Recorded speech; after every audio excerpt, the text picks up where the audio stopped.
You guys need to stop the slander on my guy, James White.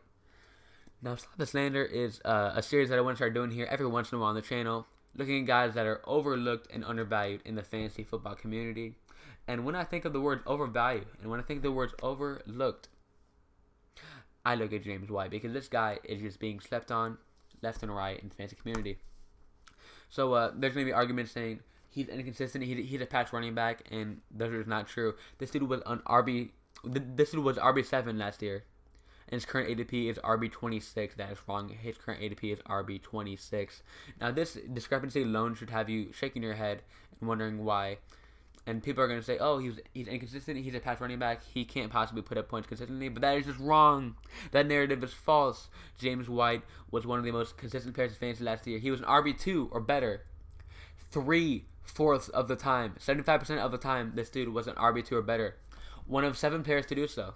And who are the other 6 players, you ask? Well, your top 4 picks: Alvin Kamara, Christian McCaffrey, Saquon Barkley, Zeke Elliott. Your previous 5th pick, Melvin Gordon, and another past first-round pick, Todd Gurley. 6 elite first-round talents are ahead of him, and then you have James White in the 5th round. In this this is just perplexing to me. On top of that, he had a 0.8% drop rate last year.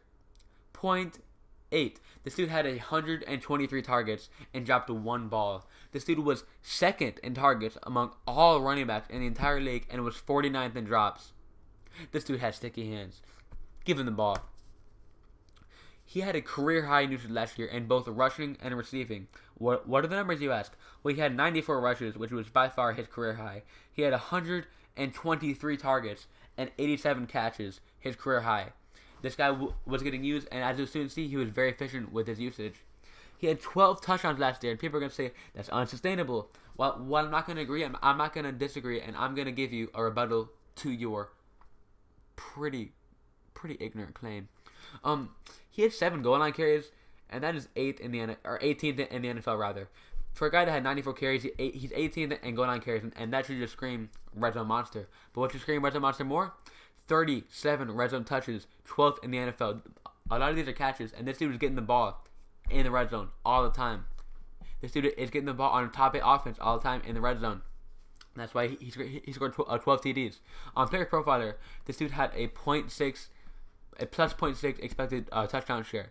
Now, that's saying that he scored more touchdowns than he should have, but only by 0.6. Give him that same usage and the same touches as last year, and you simulated the season 1,000 times, he'd score 11.4 touchdowns every single time. So his TDs were unsustainable to a degree, and maybe his red zone usage was a bit bumped up, but I mean, the dude got it done, and it wasn't and it was not a total fluke. So let's take the next one here. James White has a very secure role on a top 8 offense.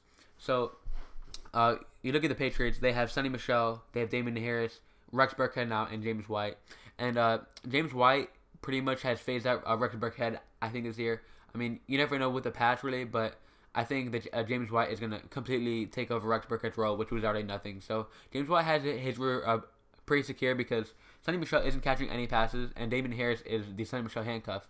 So I expect pretty similar usage from last year. And more reason to it, he has never fumbled in his 5-year career. Never fumbled. That is a Bill Belichick back if I've ever seen one in my entire life.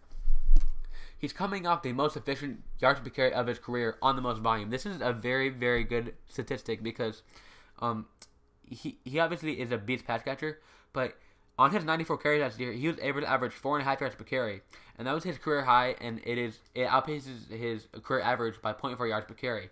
This is really, really nice because if he can become more involved, if he can hover around that 80, 90, maybe even 100 carry range, there's no way that he busts because he's already getting peppered with targets and rushing touches all over. But if he has a rushing floor, it's game over. Now, this is perhaps the most intriguing stat, that I came across when I was researching this. He averaged more than 3 rushing attempts a game without Sonny Michel. So what does that mean?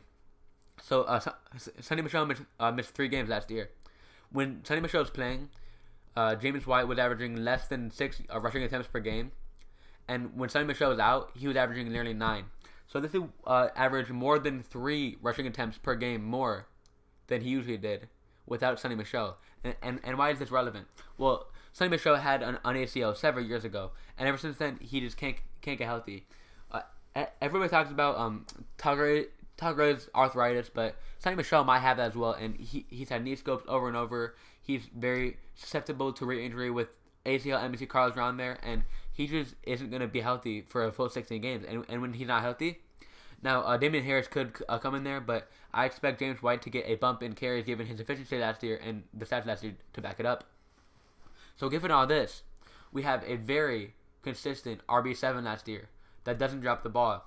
He's coming off his career high in usage. He had 12 TDs, and that is not unsustainable, completely unsustainable rather. He has a very secure role on a top 8 offense. He doesn't fumble a Bill Belichick back. He's coming off the most efficient yards per carry of his career on the most volume, and he got a lot more work when Sonny Michel was out, and he may be out again. Given all this, you guys need to stop the slander on James White. 1thoughtFantasy. Have a good day, guys.